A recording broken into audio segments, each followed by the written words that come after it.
Hello friends, आज हम करने वाले हैं Boolean algebra. So without any delay let's start the class. Boolean algebra, Boolean में हमें पता है हमारे पास दो ही स्टेट्स होती है, ट्रू और फॉल्स या ज़ीरो और वन। ट्रू और फॉल्स या फिर ज़ीरो और वन, यही दो स्टेट्स होती हैं। अब इन दो चीज़ों को हम कैसे यूज़ करते हैं, इनके क्या रूल्स एंड रेगुलेशंस हैं, क्या इसके प्रिंसिपल्स हैं, वो सब हम आज की क्लास में पढ़ेंगे। सबसे पहले हम अपना करेंगे principle of duality. Principle of duality, इसमें क्या होता है, इसमें हमने तीन चीज़ें ध्यान रखनी होती है ड्यूअलिटी में। पहली चीज़ क्या है, आपका जो और है वो किस में चेंज होगा, एंड में। फाइन, या फिर आप कह सकते हैं प्लस किस में चेंज होगा, मल्टीप्लिकेशन में। दूसरी चीज़ आपका एंड किस में चेंज होगा, और में, मीन्स मल्टीप्लिकेशन चेंज होगा प्लस में। तीसरी चीज़ आपका ज़ीरो किस में चेंज होगा, वन में, और वन किस में चेंज होगा, ज़ीरो में, और वाइसा वर्सा। फाइन, ये हमने तीन चीज़ें ध्यान रखनी है प्रिंसिपल ऑफ ड्यूअलिटी में। अब इसको कैसे यूज़ करते हैं वो देखते हैं। आपके पास सपोज़ पहला रूल क्या कहता है, अगर आप ज़ीरो में ज़ीरो को ऐड करेंगे तो आपके पास आंसर क्या आता है, ज़ीरो। फाइन, सेकंड रूल क्या कहता है, ज़ीरो में अगर आप वन ऐड करेंगे तो आपके पास आंसर क्या आएगा, वन। फाइन, तीसरा थर्ड जो रूल है वो क्या कहता है, अगर आप वन प्लस ज़ीरो करेंगे तो आपके पास आंसर क्या आएगा, वन। फाइन, और फोर्थ रूल क्या कहता है, अगर आप वन में वन को ऐड करेंगे तो आपके पास आंसर क्या आएगा, वन। फाइन, ये आपके पास चार सिंपल रूल्स हैं। ठीक है, अब इसके ऊपर प्रिंसिपल ऑफ ड्यूअलिटी अप्लाई करते हैं। फाइन, अब देखिए हमने क्या कहा, हमने ज़ीरो को किस में चेंज करना होता है, वन में। ज़ीरो को किस में चेंज कर दिया, वन में। प्लस को डॉट में, मल्टीप्लिकेशन में। ज़ीरो को वन में इज इक्वल्स टू ज़ीरो को वन में। वन को वन से करेंगे वन नहीं आएगा, ट्रू। अब देखो सेकेंड वाला देखते हैं, ज़ीरो को चेंज किया, वन हो गया, प्लस का हो गया मल्टीप्लाई, वन हो गया, zero is equals to one का हो गया zero, this is also true.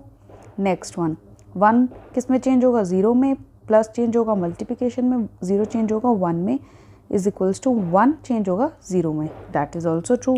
अब लास्ट वाला देखते हैं, वन किस में चेंज होगा, ज़ीरो में, प्लस चेंज होगा मल्टीप्लिकेशन में, वन चेंज होगा ज़ीरो में, इज इक्वल्स टू वन किस में चेंज होगा, ज़ीरो में। तो ये सब चारों प्रिंसिपल्स भी क्या हैं, ट्रू है। तो हम कह सकते हैं these are the dualities of above facts. Fine, this is the concept of duality. Easy था, आई होप बहुत इजी लगा होगा। अब हम आगे कुछ और इम्पॉर्टेंट जो हमारे प्रिंसिपल्स हैं उनको कवर करते हैं। अब हमारा सबसे पहला प्रिंसिपल आता है, let me take the pen. First principle है properties of zero and one. Properties of zero and one. Fine, अब ये क्या कहती हैं, इसके अंदर हमने चार प्रॉपर्टीज़ कवर करनी है, वेरी इजी। पहली प्रॉपर्टी ये कहती है, ज़ीरो के अंदर आप कुछ भी वैल्यू ऐड करें तो उसका आंसर क्या रहता है, वैल्यू इटसेल्फ। फाइन, दूसरा रूल क्या कहता है कि आप ज़ीरो के साथ कुछ भी मल्टीप्लाई करें, आपका रिज़ल्ट हमेशा क्या रहता है, ज़ीरो। फाइन, ये प्रिंसिपल हो गया, प्रॉपर्टी हो गई ज़ीरो की। सेम वन की, अगर आप वन में कोई भी क्वांटिटी ऐड करते हैं तो आपका रिज़ल्ट हमेशा क्या रहता है, वन। फाइन, उसी तरह अगर आप वन के साथ कुछ भी मल्टीप्लाई करते हैं तो आपका हमेशा रिज़ल्ट क्या रहेगा, वो वैल्यू। ठीक है, इसको हम ट्रुथ टेबल से देख लेते हैं, या सिंपली मैं आपको ऐसे ही थोड़ा सा समझा देती हूँ। इसको एक बार थोड़ा सा ब्रीफ में देख लेते हैं। सपोज़ अब आपके पास x की वैल्यूज़ क्या हो सकती हैं, x की वैल्यू आपके पास या तो ज़ीरो हो सकती है या फिर वन हो सकती है।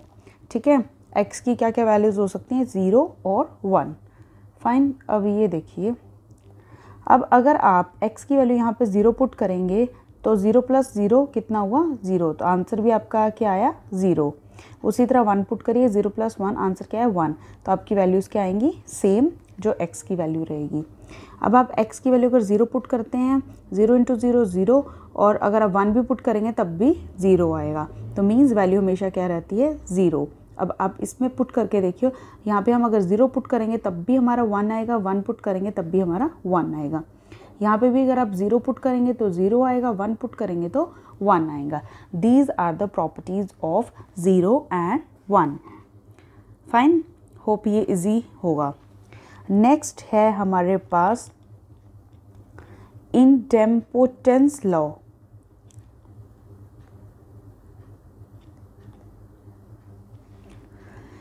इनडेम्पोटेंस लॉ क्या कहता है, इसमें हम दो चीज़ें कवर करेंगे। पहली चीज़, अगर आप x के अंदर x को ऐड करेंगे आपका आंसर हमेशा x ही आएगा। और दूसरा क्या कहता है, x को अगर आप x से मल्टीप्लाई करेंगे तब भी आपका आंसर x ही आएगा। ठीक है, कोई क्वांटिटी उसके अंदर जब हम उसको ही ऐड करेंगे तो आंसर हमारा सेम रहता है। अगर उसको उसके साथ मल्टीप्लाई भी करेंगे तो भी आंसर क्या रहेगा, सेम रहेगा। That is known as idempotence law. Example, अगर आप x की वैल्यू इधर 0 ले सकते हैं या फिर आप 1 ले सकते हैं। अगर आप 0 लेंगे तो भी आपका 0 + 0 0 ही रहेगा, अगर आप 1 लेंगे 1 + 1 तब भी 1 ही रहेगा। सेम हियर, अगर आप 0 लेते हैं 0 × 0 भी 0 रहेगा, 1 × 1 भी 1 रहेगा। This is very simple. Next आता है हमारे पास third property, that is known as involution. Fine, अब इन्वोल्यूशन क्या कहता है, अगर आपके पास एक वैल्यू है आप उसका डबल कॉम्प्लीमेंट करेंगे तो आपके पास सेम वैल्यू इटसेल्फ आ जाएगी। फाइन, इन्वोल्यूशन में क्या होता है, आप 2 बार अगर किसी चीज़ का निगेशन करते हैं या 2 बार उसके ऊपर 2 बार उसको इन्वर्स करते हैं तो आपका आंसर क्या आएगा, सेम। फाइन, इसको एक बार एग्जाम्पल से देख लेते हैं।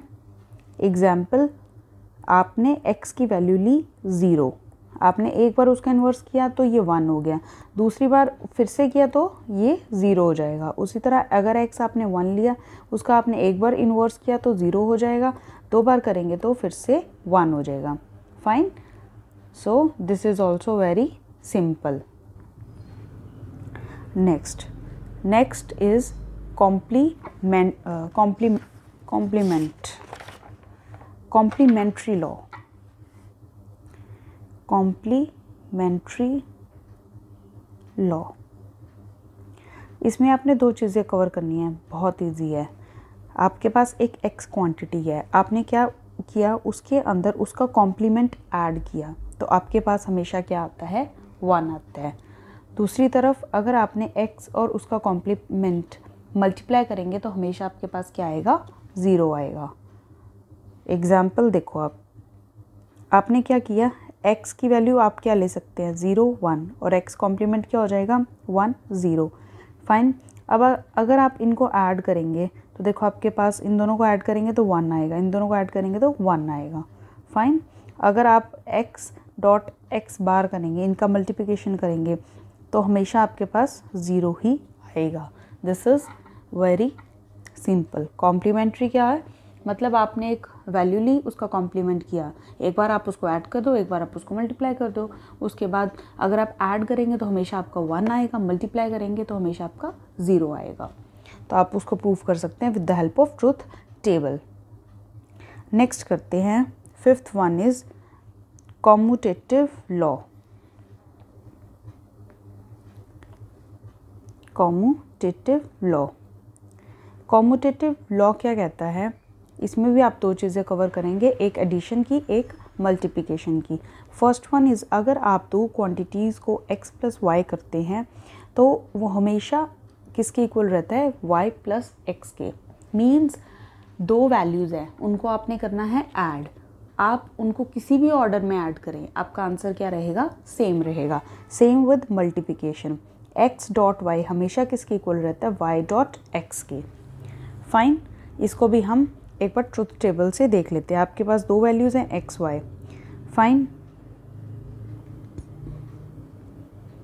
इसकी वैल्यूज़ क्या हो सकती है, 0 0 0 1 1 0 1 1। अब आप x प्लस वाई करो, दोनों को ऐड करो, 0 1 1 1, फाइन। अब y प्लस एक्स करो, 0 1 प्लस 0 1 0 प्लस 1 1 1, फाइन, दोनों सेम है।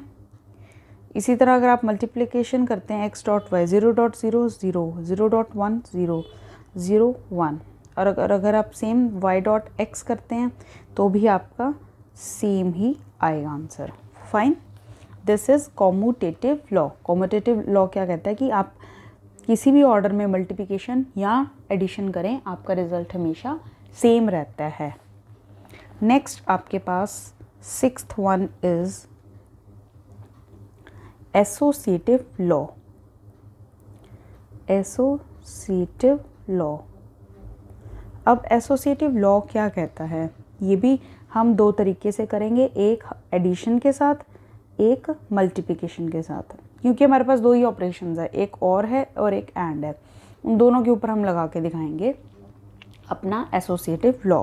सबसे पहले हम करते हैं एडिशन के ऊपर। एडिशन क्या कहता है, आपके पास अब तीन क्वांटिटीज़ हैं, एक्स के अंदर एक्स, आपने क्या किया, पहले वाई और जेड को ऐड किया, फिर जो रिजल्ट आया उसको एक्स में ऐड किया, फाइन।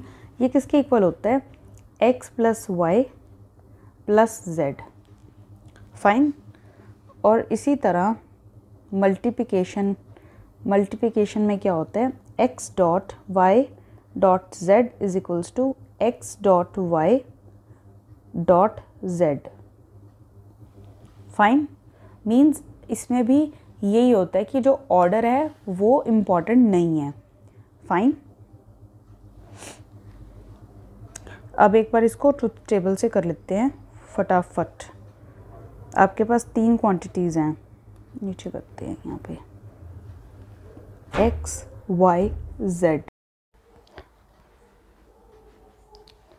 एसोसिएटिव में दो लॉज हैं, एक का बनाते हैं हम truth table. X Y Z की पॉसिबल वैल्यूज़ क्या हो सकती हैं, पहले हम वही लिखेंगे, 0 0 1 0 0 0 0 0 0 1 0 1 0 0 1 1 1 0 0 1 0 1 1 1 0 1 1 1, ये पॉसिबल वैल्यूज़ हैं। अब हम सबसे पहले बना रहे हैं ट्रुथ टेबल इसका एडिशन में। तो हम बेसिकली सबसे पहले क्या करेंगे, y plus Z, 0 plus 0 0 0 plus 1 1 1 plus 0 1 1 plus 1 1 0 plus 0 0 0 plus 1 1 1 plus 0 1 1 plus 1 1। Then हम कैलकुलेट करते हैं x plus Y plus Z. अब हम x की वैल्यू को इसमें ऐड कर देते हैं, तो अगर 0 प्लस 0 करेंगे 0 0 plus 1 1 0 plus 1 1 0 plus 1 1 1 1 1 and 1, fine. अब हम पहले कैलकुलेट करते हैं x प्लस वाई।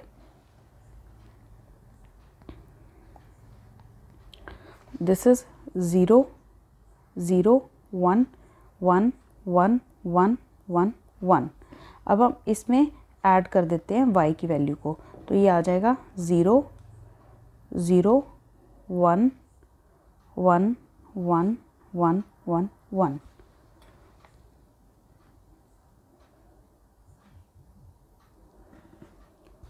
इसमें हमने z को ऐड करना था, तो यहाँ पे 1 आएगा,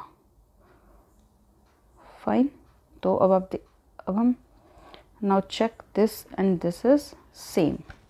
इसी तरह हम ट्रुथ टेबल इसका बना सकते हैं, ये आप प्रैक्टिस करेंगे, इसका ट्रुथ टेबल आप बनाएंगे, फाइन। अब हम अपना नेक्स्ट लॉ करते हैं। Next law is distributive law. Seventh one is distributive law.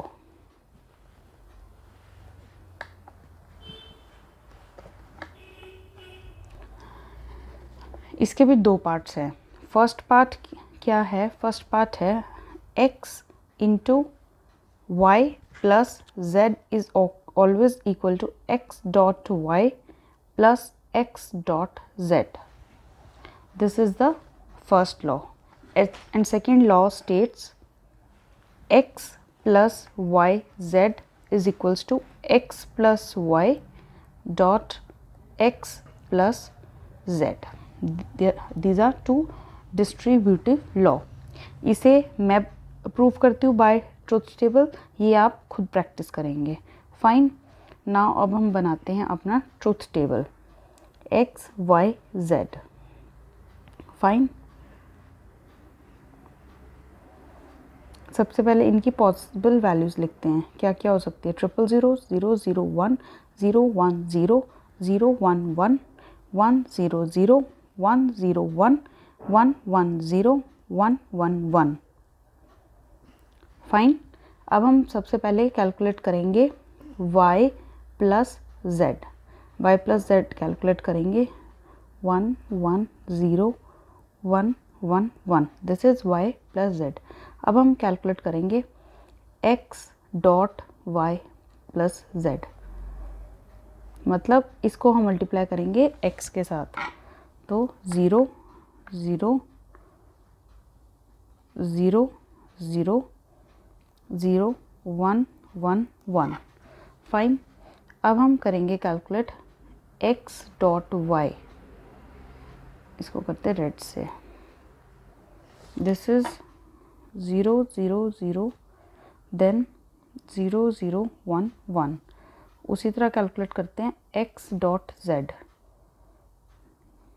0 0 0 z 0 1 0 1.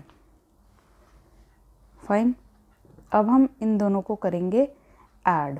इन दोनों को ऐड करेंगे तो क्या आएगा? 0 0 0 0 0. ऐड किया 1, ऐड किया 1 1. तो सो you can see the results. हमें इसको और इसको चेक करते हैं तो बोथ आर सेम. फाइन. इसी तरह आप ट्राई करेंगे ये वाला. Fine. Now next law. Next is absorption law.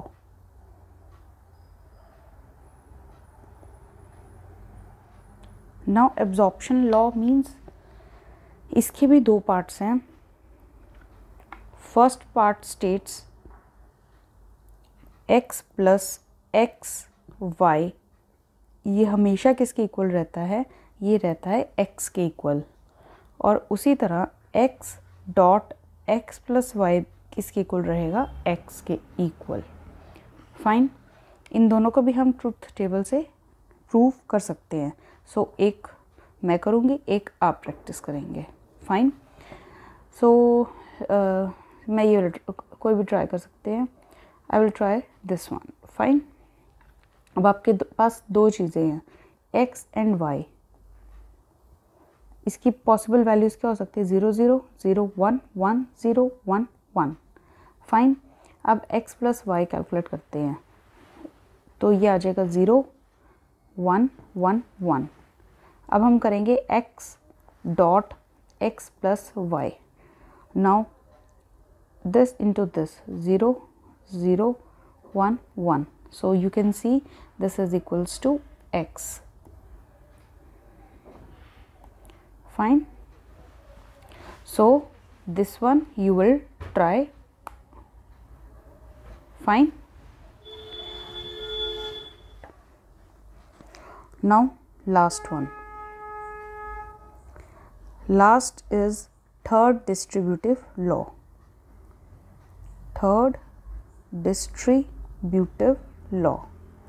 Now ये क्या कहते हैं?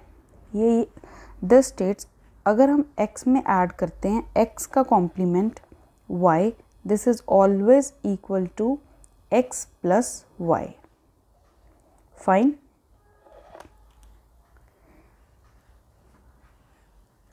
ये भी हम प्रूव कर सकते हैं with the help of. अभी हम क्या करते हैं, इसको दूसरे तरीके से प्रूव करते हैं. मैं इसकी लेफ्ट हैंड साइड लेती हूँ और हम राइट को प्रूव करेंगे. लेफ्ट हैंड साइड क्या है, x plus x complement y. Fine, अब हम इसको लिख सकते हैं x dot 1 plus x complement y. Fine, इसको हम ऐसे लिख सकते हैं। फाइन, अब हम इसके ऊपर एक और प्रॉपर्टी लगाते हैं, हम इसको लिख सकते हैं 1 plus Y plus x complement y. Fine, अब हम इसको ओपन कर लेते हैं, x plus x y plus x complement y. Now x plus इसको और इसको कंबाइन करते हैं, इसमें से y को कॉमन ले लेते हैं तो x प्लस एक्स कॉम्प्लीमेंट हो जाएगा। तो ये हमेशा x और उसका कॉम्प्लीमेंट हमेशा 1 होता है और ये y। So this is our RHS, right hand side. This way we can prove the third distributive law. Now हमारे पास सिर्फ एक चीज़ बची है, उसको भी हम फटाफट कवर कर लेते हैं, that is D Morgan's theorem.